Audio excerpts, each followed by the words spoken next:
Hi, Sean Huckster here. Welcome down the Mighty Max rabbit hole. I say that every video, at least for a while, because a while ago I had no Mighty Maxes and I really did go down the Mighty Max rabbit hole, and now I have way too many. Most people would say I don't have enough. Well, let's just say it's a lot. Anyway, this is the last of the Series 1 Doom Zone reviews and walkthroughs, and this is Mighty Max Liquidates the Ice Alien. Now, I really do love this set. I did say in a previous video that my favorite of the Series 1 is the Palace of Poison because it is just so beautiful, but this has to come close second and sometimes heads a little bit ahead of the other one because it is just absolutely gorgeous. This is, as I said in earlier videos as well, as the series goes on, the shape and design gets much more complicated and complex, and the shells get more complex. This one is a work of art. Just like the Palace of Poison, which is the most beautiful sculpt, this is a trypophobe's nightmare. Look at this. Holes everywhere. This is an alien, obviously an alien head. It's got beautiful alien eyes. I love the teal and purple paint scheme, the silver teeth with jags all over them, and not exactly any kind of teeth we're normally used to seeing. What I love about this one is the compact is, again, relatively simply silhouetted, but the detail is spectacular. And I have to say, this kind of looks a bit like the Ood from Doctor Who. And I'm thinking, whoever designed the Ood from Doctor Who definitely had one of these in his pocket at the time. Anyway, you also have this tongue here sticking out of the mouth. And it, of course, also has the teal and light blue coloration of the eyes and face. And we'll see why in a minute. The logo's here. I just love the fact that, again, as most Mighty Max sets are, the part of the interior forms part of the exterior, and it's great. This one has a unique little feature, too, in that you can see entirely, practically, into the interior through these beautiful holes. It kind of obscures the interior because, you can't really see what's going on in there. The netting is too dense, but it's actually rather beautiful. So, the comic book, which is on the back of the package. This is a scan from the internet. So, Max teleports into a frozen block of ice. He gets out of the block of ice and meets the Cryogenoid. And the Cryogenoid is a robot, and his intent is to complete these Iceosauruses, which are alien, definitely alien creatures, but he needs Max's brain to complete them for some reason. We don't know why. They seem to get around on their own. Maybe they're just not smart, and they need Max's brain to be smart, because Max easily defeats the Iceosaurus and heads for the refrigeration unit, which is this little ramp, which you'll see in a minute. And the aliens try to stop him, but he freezes one of the aliens or blasts it with a hose. Anyway, I'm not quite sure where he gets the hose, but we'll probably see that inside. Then he grabs an icicle and throws it into the computer, which blows up the computer, foiling the Cryogenoid's plan, and of course melting the entire thing, and then he teleports out. So let's see what's going on inside this set. This one doesn't open from the bottom, it opens from the top, and we will see what's going on. There we go. That is beautiful. That is absolutely beautiful. But by the way, for no particular reason, I put a Virgil in here. I just thought that Virgil might be nice in this adventure, but Virgil does not come with this set, so we're going to throw Virgil aside. But I also just liked it because he just sort of fits nicely in here. Anyway, Virgil's not part of this set. Mighty Max is. So we've got a standard Series 1 Mighty Max. I've got, this one is the one with the turquoise hat and the akimbo arms.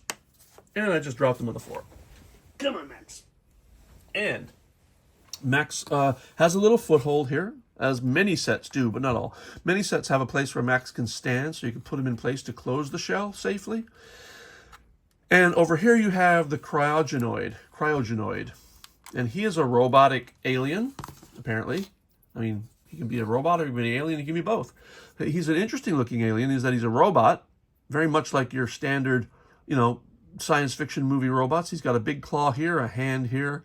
He's nicely sculpted, and he's got a blue kind of face. So rather than a robot, this is probably more of a cyborg, because that was like very much an organic head, maybe not human, but an alien of some kind, inside a robotic body.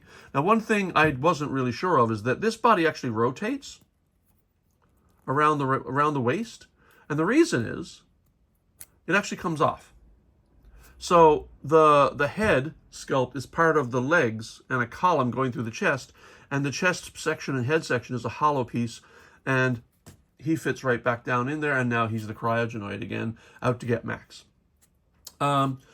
Let's have a look at the set itself, which is absolutely stunning. I am a big fan of these two color combinations, the turquoise and teal, and I use it a lot in my own toys when I make my own toys. So what we have here is clearly an ice cave, like another set, like the Doom Dragon. It is taking place inside a rocky cave. So whoever sculpts these rocks really knows what they're doing. And you see it even in the Burger King head. You see that whoever sculpts rocks knows what they're doing. So here we have the interior, and of course it's an ice cave, almost like Hoth in Empire Strikes Back. You know, you have green cables running all over the place. There are metal parts. There are machines here. And obviously this is all designed to power gas cylinders here, power this freezer unit up here, which we'll get to in a second. So also down here, you've got 3 aliens. Now you'll notice there you are, 3 aliens. 2 of them don't move. These 2 are like sentries. However, their heads are on a ball joint. And if you take the ball joint and take the head off, it actually still looks like part of the set. Like it's not just a standard ball. It's got little divots in it like a golf ball.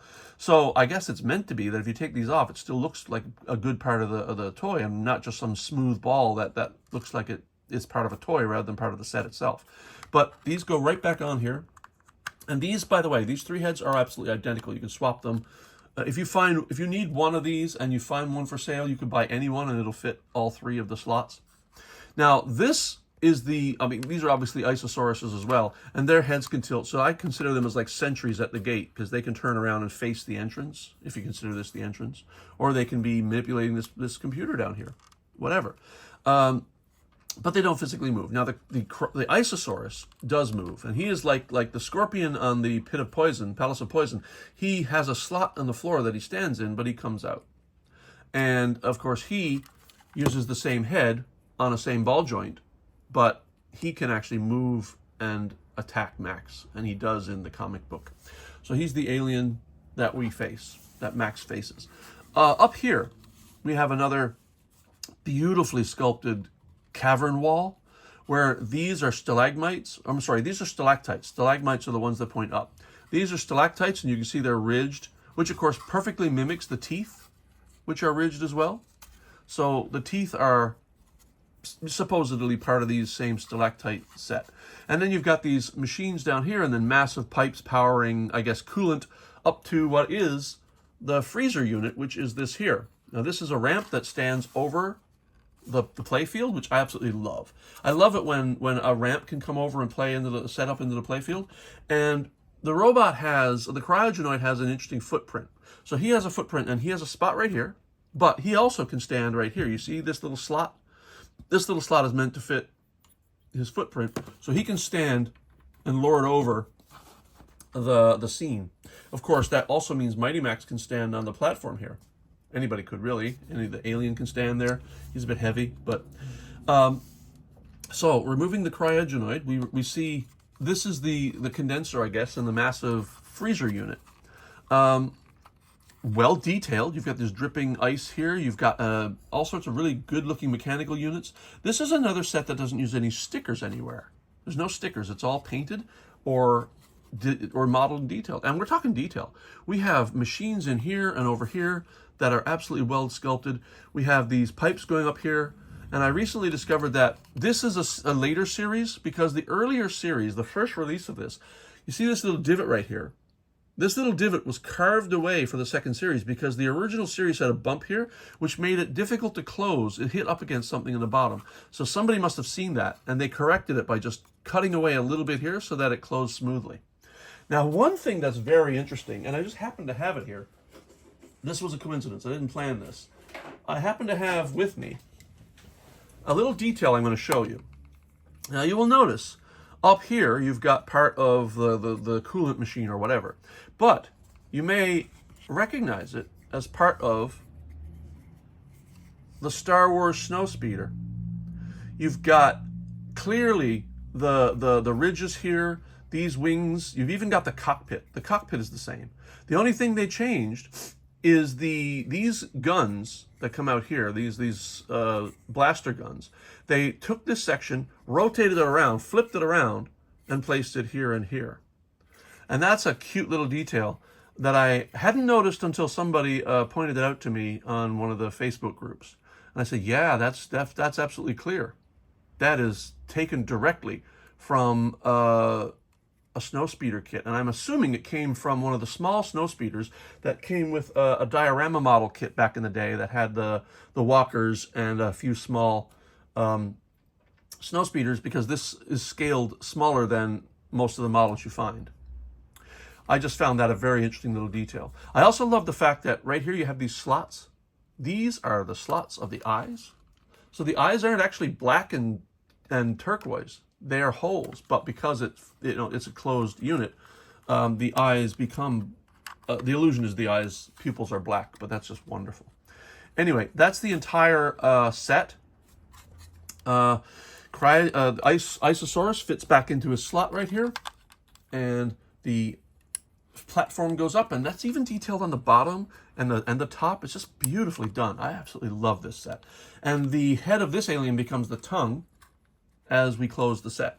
So I'm going to put these guys back now. These have to be exactly where they are, and then these are slotted nicely so that when you put them down, they fit perfectly into place so that they can become part of the interior, part of the exterior. Cryogenoid goes back in his spot, facing away, because the foothold makes him face away. Make sure your alien heads are back to where they should be, and Mighty Max can stand in his little spot. And we can close the set once he's in place, and everything closes perfectly. And they form part of this interior forehead, these other two aliens. Now, I'm going to bring in a special guest now, because this set had a variant. I do not have a complete variant, but what I do have is the variant head. This is Mighty Max extinguishes the fire alien. And it is exactly the same as the ice alien, except its paint scheme and color scheme is different. So we have a black head, which I think is absolutely stunning, with red eyes, green eyebrows, and the same silver teeth. Now, I don't have any yet, but I will be trying to piece this thing together. When I do, this alien is a green, this color green, with, I can't remember what color his ridges are, but he's green and maybe red, I'm not sure. Anyway, I'm hoping to piece this together, but let's have a look at the inside of this one. Functionally and model-wise, it's exactly the same. It's just thematically and colored very differently. So let's compare the two. And there they are. I absolutely love these. Let's go through this one now. So where all the silver is basically the same, but where this one has a turquoise interior, this one has a lava red interior, which is great. And if you have one of the little lava beasts, this would be a great place to have an adventure with it. And then inside, the alien heads, or the pieces that are going to be the alien heads, are a green and like a black. So these heads for this variant would be green and black. Everything else is the same, the silver, but the pipes, instead of being green, are yellow. Up here, everything is the same, except the color scheme is different, of course, and this platform is black with silver highlights instead of being white with silver highlights. Otherwise, they're absolutely identical, and of course, there you have the snow speeder up here and the condenser. And this is a later series too, because it has the same divot in the pipe right here. So I am going to try to piece this together bit by bit until I finally have this complete. Anyway, I just wanted to share with you that this is the last of the Series 1 Doom Zone reviews I'm doing. Next thing I do is start up the Series 2. So I hope you follow me along with that. And for now, I'm going to close up Series 1 and call it a day. This is Sean Huckster. Welcome down the Mighty Max rabbit hole. Please stay tuned for Series 2, coming soon. Bye.